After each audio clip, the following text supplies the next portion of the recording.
Implausible Nature now has dice. That's right, you can get these awesome D6s made by our partner Baron of Dice. These custom dice have the Implausible Nature logo on the six side and also come with square corners, which means they will roll more evenly than rounded corner dice. Head on over to baronofdice.com and use discount code IN40K to get a discount on your order and support us at the same time. Check out his full collection of dice for all your gaming needs with the link down in the description. Welcome to Implausible Nature, your home for all things Black Templar.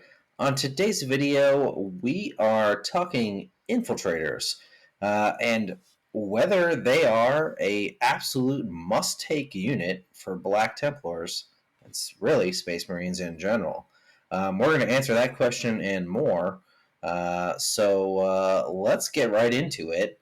We've got the Infiltrators unit. They're basically a standard Space Marine stat line. Nothing special there. They do have a couple of options that you can pick for free because, upgrades are free in 10th edition. One of them is the Helix Gauntlet, which gives them a 6+ funeral pain. And while this is generally useless in Righteous Crusaders because probably 95% of the time we should be running our Uphold the Honor vow, which gives us a 6+ funeral pain anyway. If you happen to be running a different detachment, this will give you a funeral pain, which is a nice little bonus to their durability over standard Space Marines. They also have the comms array, which allows you to potentially regain a command point if you spend a command point on them. So, for example, if you needed to save them from death by using Armor of Contempt or Go to Ground or some other defensive strat like that, you can potentially get that CP back. I think it's on a 5+. Those are their two bonuses. Their guns are just basic bolters, essentially. Nothing. You're not taking this unit for damage. They're really kind of. If you just look at their stat line from a pure stat line perspective, they're extremely mediocre. So why are they a must-take, or potentially a must-take, in Space Marines? Well, that comes down to their ability, which is their Omni Scramblers, which basically denies any type of reinforcement, reposition unit, uh, deep striking unit, strategic reserves unit, anything that would come onto the board that isn't getting out of a transport within 12 inches of each model. Can be a massive bubble, which we'll go over here in a few minutes. This is the main reason why we're going to take them. And their big draw to fielding them in basically all of our lists. Bob, tell us a little bit about why this ability is so good and why it's so important, especially in a competitive environment. All right, so I'll talk about the ability itself first. We'll talk a little bit more about the deployment here in a minute, but the ability itself is it denies everything within 12 inches, as Alex mentioned. So if you take a look at the designer commentary, it makes note that defensive abilities that say you cannot do something take priority over things that say you can. So a good example of this is going to be our the Space Marine unit that Inceptors that can Mm-hmm. deploy within 3 inches, right? Normally. However, the infiltrators can deny this. So they have to deploy at the 12-inch mark. Now, they're going to be within range of the plasma and their guns. That's still going to be kind of something that you have to watch out for. They get shot. But they are not going to be able to deep strike steal one of your objectives or get a cheap secondary off of you. They're not going to get behind your lines when you aren't prepared for it. Different things depending on where you deploy it and how you deploy it and what you're trying to do with that particular battle. It allows you to essentially put one unit and spend 100 points on a unit to defend a whole corner of your board or side of your board, depending on the mission. And that's why you take it. So, whereas you can have a large unit to spread across the board where it doesn't do much, we get 100 points. It's relatively durable. It's got 10 wounds on Space Marine bodies with Feel No Pain if you're not in Righteous Crusaders. And even if you are in Righteous Crusaders, you got it anyway. But you can also add some additional durability with that if you so choose. But it's so good to be able to deny this. The meta has changed to the fact that there's so many different uh, armies out there, and we'll kind of briefly go over some of the things that they can do. But there's so many armies out there. I think 8 of them, if Yeah. I'm not mistaken, that can do that 3-inch deep strike and get into your back lines or get onto wherever they want to go. So screening those units is not something that you can do without a unit of infiltrators or the like. I'm pretty sure there's something else out there that does it, but I don't remember right off the top of my head what it is. There's a couple of armies that have it. I think AdMech has it. I think Thousand Suns has one. Yeah, Thousand Suns is the There one I was might thinking be of. there might be one more. I think Guard has like a character and order or something that can do it. But they're generally like this as an ability. This is pretty rare, Yeah, and it's something that's pretty unique to Space Marines to be able to just sort of take without any kind of special need. Like you can just take the unit. It's 100 points, and as Bob said, like there are as of right now at least 8 armies that have the ability to deep strike within 9 inches. Most of which have the ability to deep strike within 3 inches, which can steal an objective from you, or really mess up your backfield, and it's only going to get bigger. Like depending on when you watch this video, that number may be a lot larger than 8 armies, because the 2 most recent armies that have come out, Dark Angels and Tau, both have the ability to drop units within 3 inches. So it seems like GW is moving towards this trend of having that ability in some form, shape, or form in a lot of the newer armies to be able to drop within 3. So the more times they do that, it's going to be more and more crucial to run at least one squad of infiltrators. I go back to a very recent example which swung literally an entire tournament in their favor. So 2024 LVO finals match.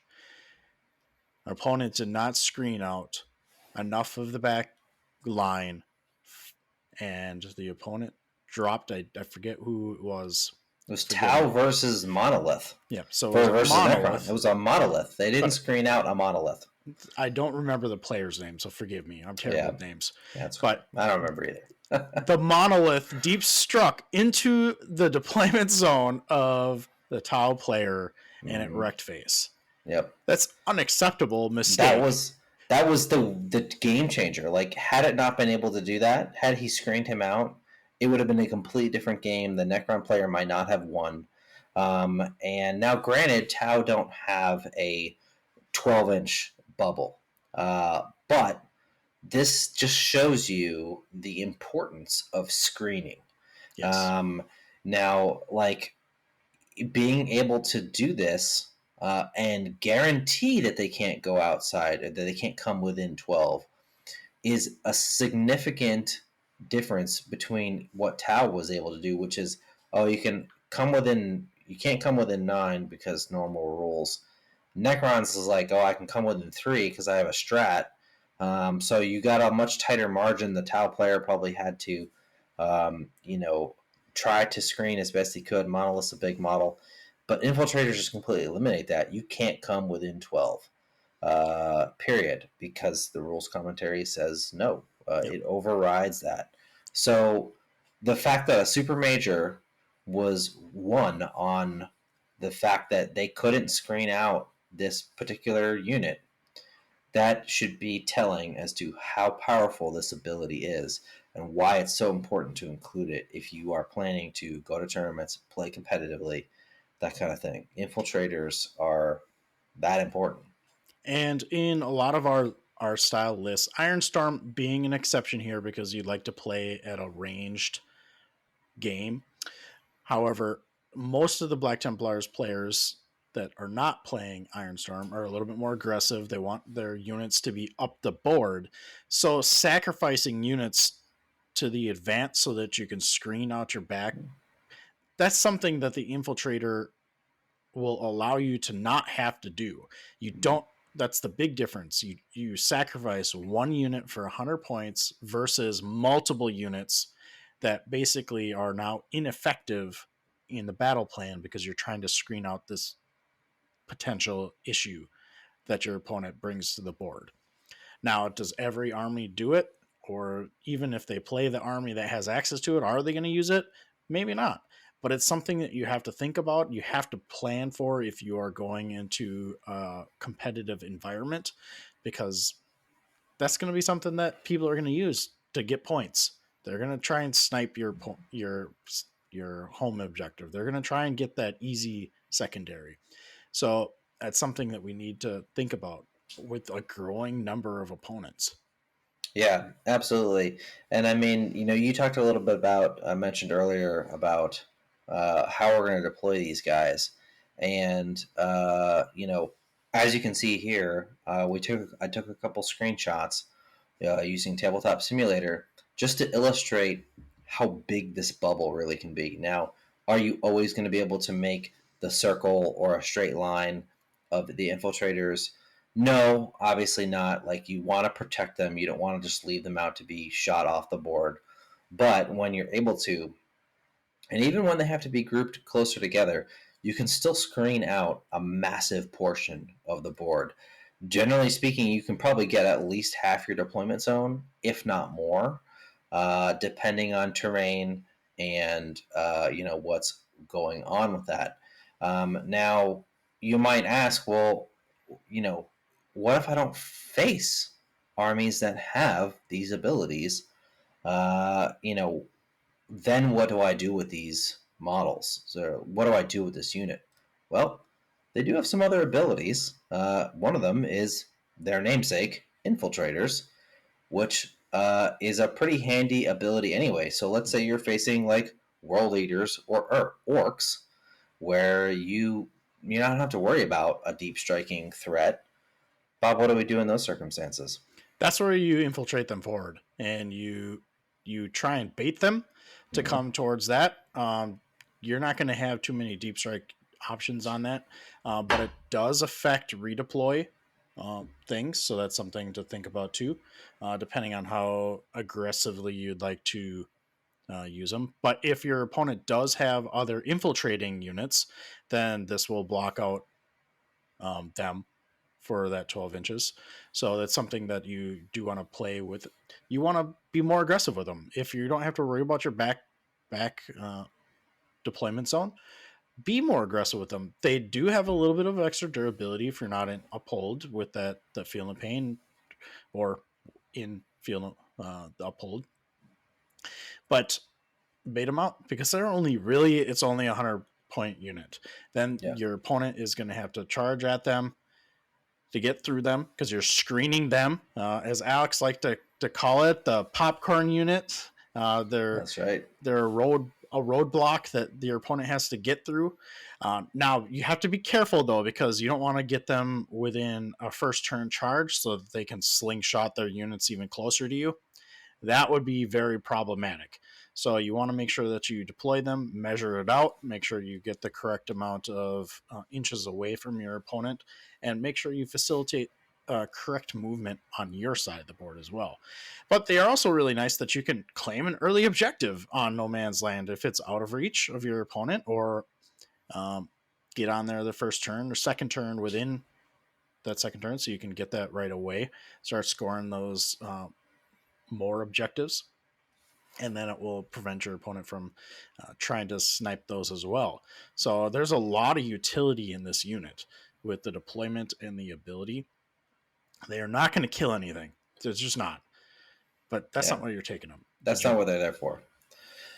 And something that our good friend David talks about on multiple occasions is when you're facing like a melee heavy army that doesn't have a ton of shooting, doesn't have the deep strike threat. That is one of the main reasons that we want to take this unit. Is you're going to utilize that infiltrator's ability, like Bob said. You're going to deploy them forward, use them as bait, use them as a screen to protect your units, like your Terminators, your Crusaders, your Sword Brethren, your other elements of your army that you don't want to get charged by these heavy hitters. Use this unit as a screen, as a bait to, let your unit just gobble that unit up, your enemy gobble that unit up. It's 100 points, and sure, they charge it. If you position correctly, you leave enough space. You want to leave uh, just over 3 inches at least away, so that way they cannot consolidate into you. Um, so that way you can get the charge next turn. But you leave that space so that they can't consolidate into you, and that you ensure that you can control the movement of your units the next turn. It is absolutely worth losing that 100-point unit to that first turn, even that first turn charge, if it protects the rest of your army. Because then you leave their units sitting out there in the open to get shot, to get charged by our dedicated melee units like Sword Bros and Terminators and the like. And then that allows you to dictate the flow of the battle, and sacrificing that unit in that circumstance is much better than getting charged or getting consolidated into by a unit you don't want to. You want to be able to shoot at least to soften it up before you charge it. So yeah, it's a unit that is, in our opinion, absolutely a must-take unit. Take at least one, sometimes two. Just kind of depends on your list, right? So, what detachment are you running? What's the rest of your list look like? You want to be able to utilize them to screen out your deployment zone from deep strikers.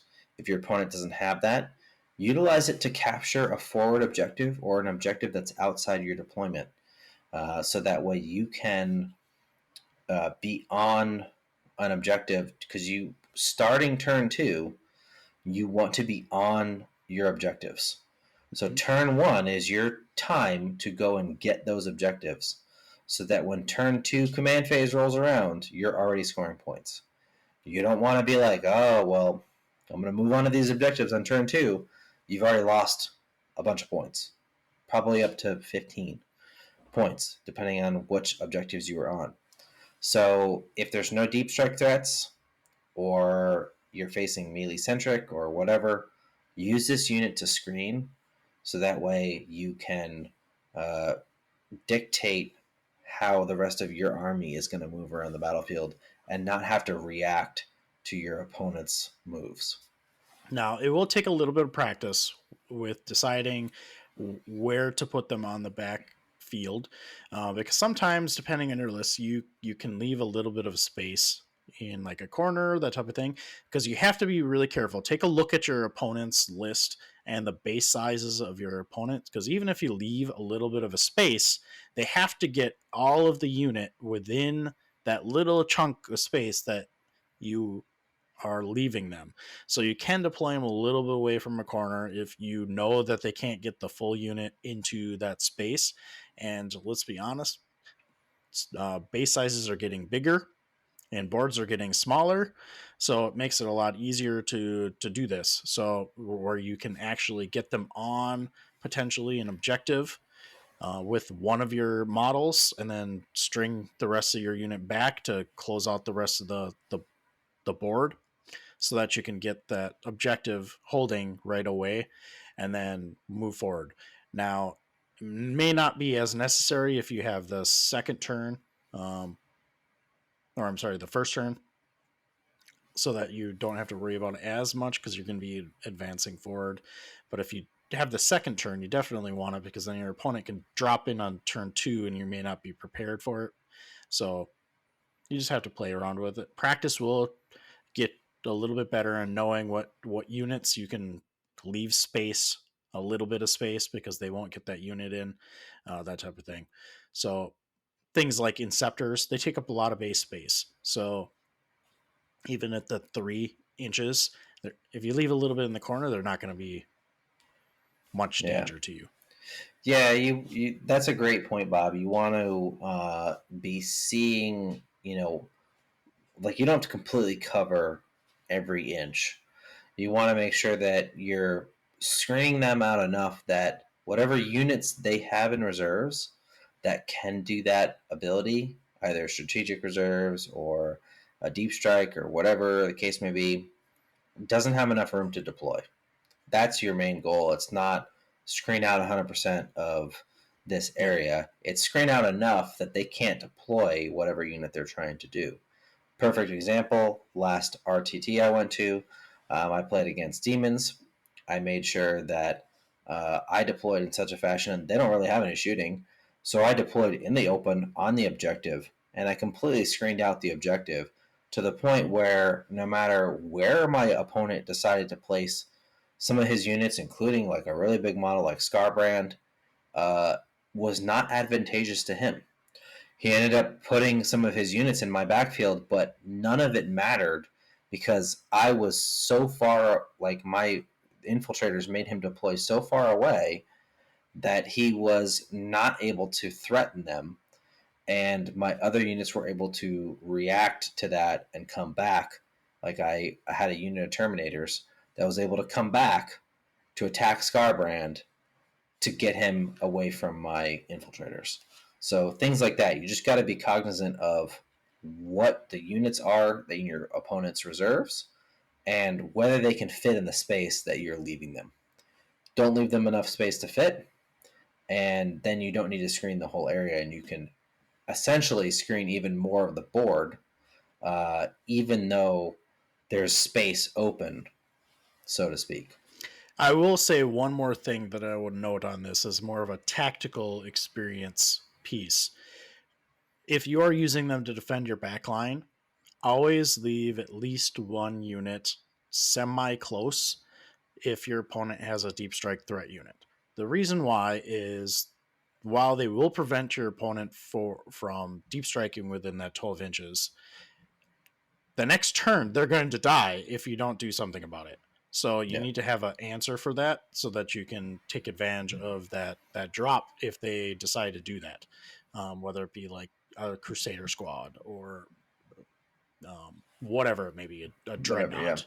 Yeah. Just so something is there that they can either lock it up or just eat away the wounds on it or kill it. You mentioned Terminators that were too close, but typically those are more up the board when they drop in. But you just get an idea. You want something there that can eat a combat or shoot them to kill. So Yep. Yep.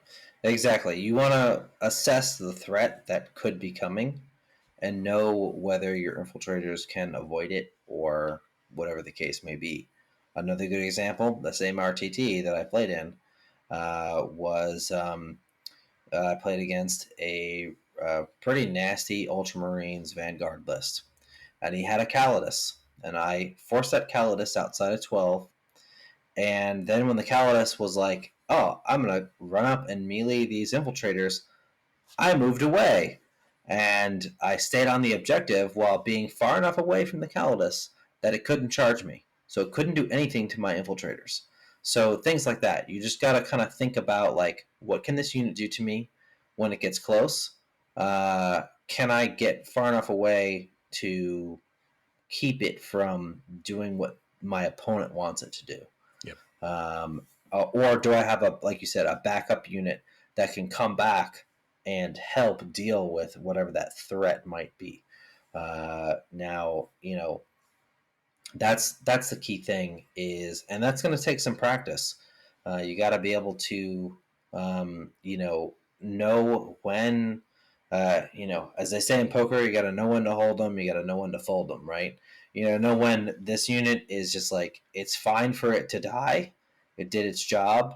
and you got to know when I should move away or I should bring this unit back to protect this thing because I need to hold this objective or I need to continue to screen out my backfield because of whatever abilities they may have. Yep. Absolutely. So, that's the video, guys. Hope you enjoyed it. Hope that this was informative and helpful for you on whether or not you should include infiltrators. In our opinion, yes, you should.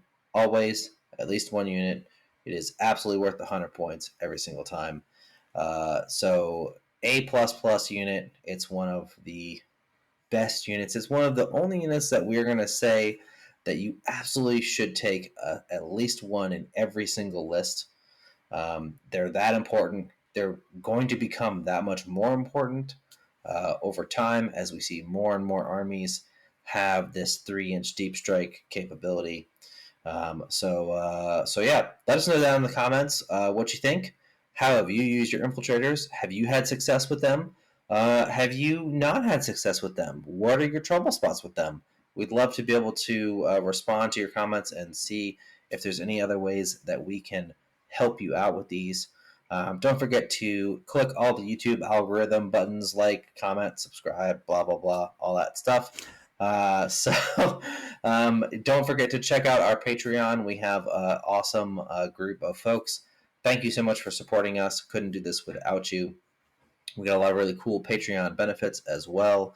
Check out our Discord as well. We've got a lot of great conversations going on every day. And until next time, keep on crusading.